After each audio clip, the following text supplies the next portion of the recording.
હું PSI U B Mahendrapara Sarthana police station ખાતે હાલ છેલ્લા 6 મહિનાથી ફરજ બજાવી રહી છું અને આપણા સમાજની જે કંઈ પારદર્શિકતા છે એની સાથે અત્યારે હું ફેસ થઈ રહી છું, કારણ કે આપણા જ એરિયામાં છું અને આપણા જ લોકોના વચ્ચે છું. સમાજ હાલ કઈ દિશામાં જઈ રહ્યો છે, શું કાર્ય કરી રહ્યો છે, એની પારદર્શિકતા અત્યારે મને દેખાઈ રહી છે. હું એટલા બધા મોટા શબ્દો નહીં વાપરી શકું, પણ તમને સાદી ભાષામાં સમજાવવા માંગુ છું, કારણ કે મને એટલો અનુભવ નથી અને એટલો સમય પણ થયો નથી. હજી ઉગીને ઊભું થયેલું ફૂલ છું. અને કાનજીભાઈ ભાલાળા, જેમને હું જાણતી પણ નથી અને એમણે મને આ પ્લેટફોર્મ આપ્યું છે, એના માટે ખૂબ ખૂબ અભિવાદન પાઠવું છું અને ખૂબ ખૂબ અભિનંદન પાઠવું છું. મારી આપવીતી છે કે મારું પોતાનું જે હું ફેસ કરીને આવી છું એમાંથી હું તમને બદલવા, પરિવર્તન લાવવા માટે થોડી મારું રિક્વેસ્ટ માનો, એક તમારી દીકરીની રિક્વેસ્ટ માનો, એવું માનીને આગળ ચાલજો અને આ વિચારસરણીને થોડી અપનાવજો. મારે તમને એ કહેવું છે કે તમે દીકરીને, જ્યારે અત્યારના સમયમાં એવું બને છે કે દીકરી જન્મ લે છે એટલે તમે રીલ્સ બનાવો છો, દીકરી મારો લાડકવાયો, આ તે, એમને સન્માન આપો છો. પણ દીકરી જ્યારે 15 વર્ષની, 16 વર્ષની, 20 વર્ષની થાય છે ત્યારે એના સપનાઓ, એની કલ્પનાઓ, એની દુનિયા તમે ભૂલી જાઓ છો. અને આ ખરેખર આ સમાજની અત્યારે હકીકત છે. ઘણું પરિવર્તન આવ્યું છે, ઘણું થયું છે, પણ હજી એ વિચારશ્રેણી ચાલી રહી છે. એ 20 વર્ષની થાય, 21 વર્ષની થાય, એને નાનપણથી કઈ સપના જોયા હોય છે. ક્યારે પૂછ્યું છે, બેટા તારું સપનું શું લગ્ન કરવાનું છે કે ઘરનું કામ કરવાનું છે માત્ર? ક્યારે એવું વિચાર્યું? દીકરીને એવું પૂછ્યું કે બેટા તારે શું બનવું છે? આ નાનપણમાં પૂછવાની વાત નથી, જ્યારે 21-22 વર્ષની થાય ને ત્યારે પૂછવાની વાત છે કે શું તે ખાલી માત્ર ઘરના કામ કરવા માટે જન્મ લીધો છે? એ સાઈડ છે, એ ઘરના કામ તો કરવાની જ છે. હું અત્યારે પીએસઆઈ છું તો એનો મતલબ એવો નથી કે હું ઘરનું કામ નથી કરતી, તમામ કામ કરું છું. પણ એક આઈડેન્ટિટી બનાવવા, હું મારી ખુદની વાત કરું તો મારા પિતાની એટલી ફાઇનાન્શિયલ કન્ડિશન સારી નહોતી કે હું આગળ વધી શકું. પણ તમે કેવું વિચારો છો કે એક દીકરી મોટી છે, પાછળ 2 દીકરા છે, તો પેલા દીકરાને ભણાવીએ, દીકરીને ન ભણાવીએ? કેમ? શું એનો હક નથી? એના સપનાઓ નથી? કારણ કે તમને મનમાં એવું છે કે દીકરો તો આપણી સાથે રહેવાનો છે, ભણી ગણીને કંઈક બનશે. જોકે હું એવું માનું છું કે હું જ્યારે ભણતી ને ત્યારે 70% હોશિયારનો રેશિયો અને આગળ વધવાનો રેશિયો ગર્લ્સનો હોય છે, માત્ર 30% બોયઝનો હોય છે. છતાં એને પ્લેટફોર્મ નથી મળતું. આપો ને પ્લેટફોર્મ, એ કંઈક કરી બતાવશે. અને અત્યારે મને કહેતા ગર્વ થાય છે, સામે ફેશન ડિઝાઇનર છે ને મારા ગામની દીકરી છે, અમે બંને એક ગામના છે. એને મને બાજુમાં આવીને કીધું કે તમે ભૂતિયાના છો? મેં કીધું હા, કારણ કે અમે ક્યારેય મળ્યા નથી. અને એને બંને એક ગામની દીકરી અત્યારે એક પ્લેટફોર્મ ઉપર બેઠા છીએ. એટલે થોડું પોતાની દીકરીની આઈડેન્ટિફિકેશન એ પણ જો કે એનામાં કંઈક ટેલેન્ટ છે, કરી બતાવવાનું કંઈક સપનાઓ છે. અત્યારે બધા ઘરે જઈને પોતાની વાઈફને એકવાર એ પૂછજો કે ખરેખર તારા સપનાઓ શું હતા? ખરેખર એક પ્રશ્ન કરવાની જરૂર છે કે માત્ર ઘરકામ કરવાના સપનાઓ હતા? નહીં. એને હાલ પણ તમે પ્લેટફોર્મ આપશો ને તો આપણા પાસે એક ઉદાહરણ છે, એણે બિઝનેસમાં પોતાનું નામ કમાયું છે. હાલ પણ એ કંઈ પણ કરી શકે છે અને એક પ્લેટફોર્મ આપો એટલે એ આગળ વધશે. બીજું એ કહેવાનું કે જ્યારે મારો સમય હતો ત્યારે હું પરણાવવામાં આવી અને મને રંઘોળા ખાતે મારું સાસરું છે, મારું ગામ ભૂતિયા છે. એટલે હું ઘરે ગઈ એટલે મારા સાસુએ મને પૂછ્યું, 2 વર્ષ તો હું ઘરે આરામ જ કર્યો છે. એટલે મને કે મારા સાસુ ટીચર છે, સસરા ડોક્ટર છે અને મારા હસબન્ડ છે કન્સ્ટ્રક્શનમાં છે. મને કે અમારા 3ની કંઈક આઈડેન્ટિટી છે, તારી શું છે? તું શું છે? માત્ર આખી લાઈફ ઘરનું કામ કરીશ, આજુબાજુના ઘરમાં બેસીને પોતાનો ટાઈમ પસાર કરીશ, પછી મને વિચાર્યું કે નહીં, વાત તો સાચી છે, કંઈક તો લાઈફમાં કરવું જોઈએ. અને સાસરાના ઘરે જઈને 2 વર્ષ મહેનત કરીને એઝ અ PSI ગુજરાતમાં 10મા નંબરે પાસ થઈ છું, વિથ મેરિડ વુમન. એટલે કંઈક કરવાનું અંદરથી તમામ સ્ત્રીને, હું એવું નથી માનતી કે એને મનમાં કંઈક કરવાની લાગણીઓ નહીં હોય, કંઈક બનવાની લાગણીઓ નહીં હોય. ખરેખર એ સ્ત્રી પોતાના આજુબાજુના વ્યવહારોના પેલા રિસ્ટ્રિક્શનથી આગળ વધી નથી શકતી, પણ એક પ્લેટફોર્મ મળે તો ખરેખર એ આગળ વધી શકે છે.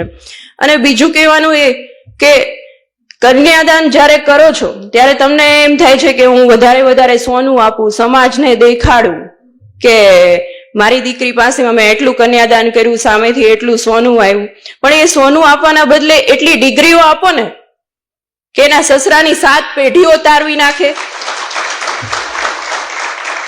તમને જિંદગીભર એની ઉપાધિ નહીં રહે. અત્યારે મારા પપ્પાને કોઈ પણ પ્રકારની મારી ઉપાધિ નથી કે મારી દીકરી સર્વાઈવ કરી શકશે કે નહીં, કે શું કરશે. અને જ્યારે તમે તમારા દીકરીના સાસરે જાઓ અને એ ઘરનું કામ કરતી હોય એ સારી લાગશે, કે કમરમાં ફટકડી લઈને આટા મારતી હોય એ સારી લાગશે? વાત બરાબર છે કે નહીં? એટલે એક આઈડેન્ટિટી આપો, દીકરીને ભણાવો, ગળાવો, અથવા તો એને જે ફિલ્ડમાં ઇન્ટરેસ્ટ છે એમાં આગળ વધારો.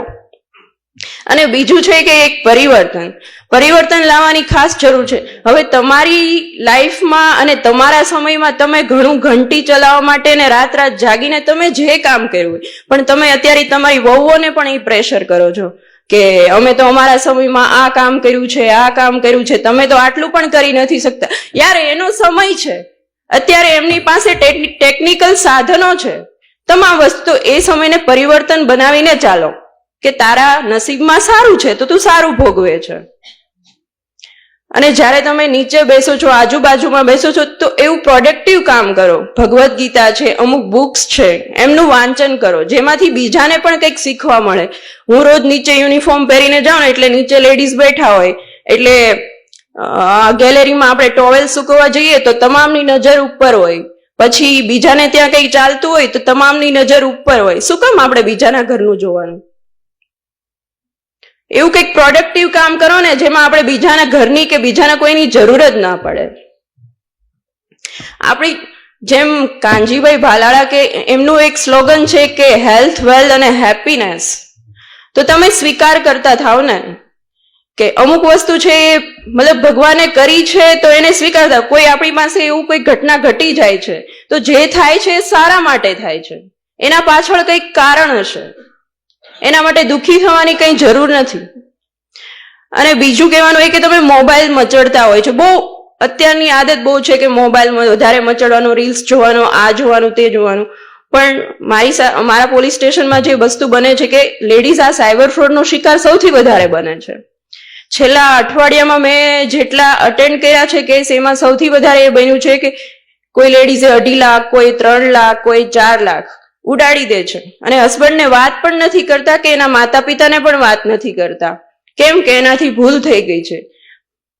પૈસા લાવેલા ક્યાંથી હોય છે? આજુબાજુમાંથી માગીને આ તે કરીને લાવ્યો છે. અને અમને એવું કે છે કે અમારા ફેમિલીનો કોઈ કોન્ટેક્ટ ન કરતા, કે અમારા ઘરના વ્યક્તિઓને કોઈને ન કહેતા. પણ એવું કરો જ છો શું કામ? મોબાઈલ યુઝ કરો, પણ એનો યુઝ એવી રીતે કરો, સાવચેતીપૂર્વક કરો. એ એક ઇડિયટ બોક્સ છે. એમાંથી ઘણું બધું આમ તેમ થઈ શકે છે. ઘણા ક્રાઇમમાં આપણે ફસાઈ શકીએ છીએ. એટલે વસ્તુનો ઉપયોગ કરવાનો પણ લિમિટેડ ઉપયોગ કરવાનો છે. અને બાકી એ ખાસ હું તમને કહું, જેન્ટ્સ, તમે લોકો રાત્રે હું તમને સરથાણા પોલીસ સ્ટેશનની વાત કરું. સાંજે અમે લોકોનું કામ છે કે સૌથી વધારે નશાની હાલતમાં હોય એમના કેસ કરવા. એટલે અમે અમારા ટાર્ગેટ ઉપર નીકળતા હોય છે કે આટલા કેસ આજે કરવાના છે. એમાંથી 15 છોકરા લાવ્યા હોય, એમાંથી 10 છોકરા પટેલ સમાજના હોય છે. આ વસ્તુ વિચારવાની વાત છે. મને જોઈને બહુ દુઃખ થાય છે કે, અને પછી તમે હાથ જોડો છો આવીને કે સાહેબ તમે તો પટેલ છો, તમે તો સમજો. મને કોઈક આવું કે ને એટલે મને વધારે ગુસ્સો આવે છે. અને હું એમ કહું છું, એને કોઈ પણ ની ભલામણ આવે, કોઈ પણની ભલામણ આવે પણ મારા પટેલ સમાજને તમારે છોડવાનો નથી. એક રાતી અંદર લોકઅપમાં રહેશે ને તો એને ખ્યાલ આવશે કે આ વસ્તુ ન કરાય. ખૂબ વિચારવાની વાત છે. મારે આ મતલબ અત્યારે સમાજના તમામ વ્યક્તિ બેઠા છે એટલે હું કહેવા માંગુ છું કે આ વસ્તુ વિચારવાની વાત છે. શું કામ આવું કરો છો? તમારી પાસે પૈસા છે તો સારી જગ્યાએ વાપરો ને. અને જે સાયબર ફ્રોડના કેસ આવે છે એમાં 50% પટેલ સમાજ હોય છે. શું કામ આવડા રસ્તે ચડો છો? પટેલ સમાજે આટલી નામના મેળવી છે, આટલું આગળ વધ્યા છે, તો શું કામ આવી રીતે પતન તરફ જવાનું? આજુબાજુના વ્યક્તિ પણ અમને એમ કહેતા હોય છે કે સાહેબ તમારો સમાજ છે, તમારો સમાજ છે. કેટલી શરમ આવે. એટલે થોડુંક વિચારવાની વાત છે. અને સ્ત્રી બાબતે તો મારે કંઈ કહેવાનું વધારે રહેતું નથી. સ્ત્રી એટલે વાત્સલ્ય, સ્ત્રી એટલે કરુણતા, અને સ્ત્રી એટલે મહાકાળી, અને સ્ત્રી એ જ મહાદુર્ગા. તમામ રૂપ ધારણ કરી શકો છો. જ્યારે કોઈ વ્યક્તિ તમને છેડે છે, કોઈ વ્યક્તિ તમને હેરાન પરેશાન કરે છે, હમણાં જે કેસ બન્યો, તમે કદાચ રીલ્સમાં એક્ટિવ હોય, મતલબ જોતા હોય તો ખ્યાલ આવે, કાપોદ્રા કે વરાછાનો બનાવ છે. છોકરીઓને એક છોકરો હેરાન કરે છે, એના એ જ સમયે એને મારવા, એને પોતે એક્શન ઉઠાવે છે, મારે છે બધાની વચ્ચે, અને એને જેલ ભેગો કરે છે. એટલે તમારામાં એટલી તાકાત છે. તમે કોઈક જગ્યાએ સ્થાન પર છો તો પણ સાથે આ વસ્તુ સુરક્ષિત રહેવાની પણ તમારામાં તાકાત છે. તમે પોતામાં પોતે એટલી તાકાત ધરાવો છો, તમારે બીજા કોઈની જરૂર શું કામ પડે?